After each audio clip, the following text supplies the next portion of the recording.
Rouhani's account tweeted, "Have a nice day." Thank you. Khuda Hafez. which means goodbye in Persian. Well, Emad Kiyaei is the executive director of American-Iranian Council and was with President Rouhani just before the phone call. Emad, did the president know the phone call was going to happen? Well, throughout the day, as there was initially, with the visit of President Rouhani, there was a rumor that there would be a handshake. The same way, there was some rumors of a possible, contact by President Obama, but we didn't expect it at all. And our meeting ended with delegates and so forth, and Dr. Rouhani went back to his hotel to get ready to be transported to the airport. And it was there that President Obama made the call. Did you see the reaction on President Rouhani's face when he got the call?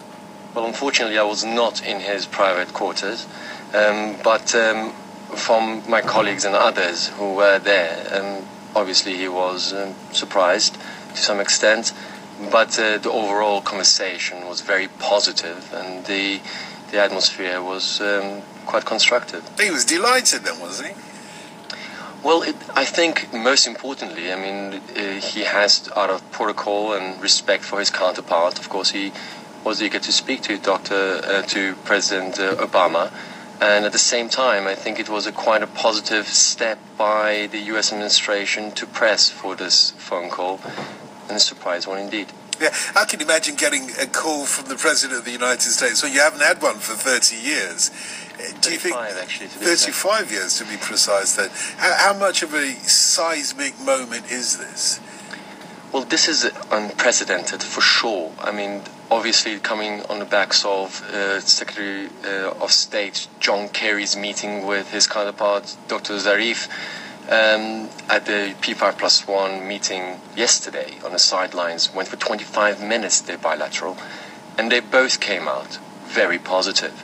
And so this significance of this phone call is more heightened because of what happened yesterday with the foreign ministers.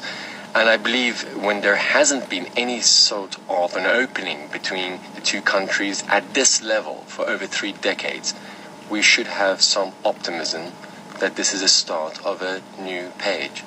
And how much of this is because, or is, if you like, a thumbs up from the US administration to President Rouhani personally? Because you couldn't have imagined that this would happen under President Ahmadinejad, could you?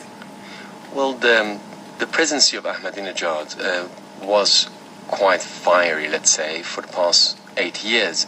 In a sense, the presidency and the election of Dr. Rouhani is sort of the Obama moment when Obama was first elected after 8 years of President Bush's fiery tenure.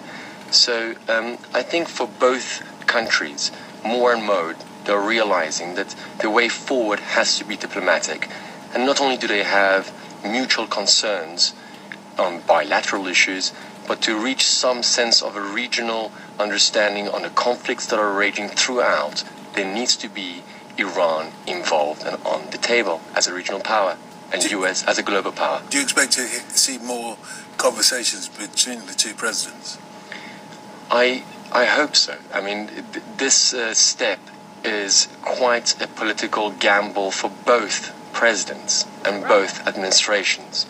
For President Obama, he may actually end his second term with a legacy of normalizing relations with a country that hasn't had relations with the US for over 3 decades. On the other hand, Rouhani is just entering his presidency. He hasn't even reached his 100 days in the office. So he will surely come under a lot of pressure when he's back in Tehran. Emad, thanks very much. Emad Kiyaei there of the American-Iranian Council. Meanwhile, at the UN, the International Chemical Weapons Watchdog has agreed a plan of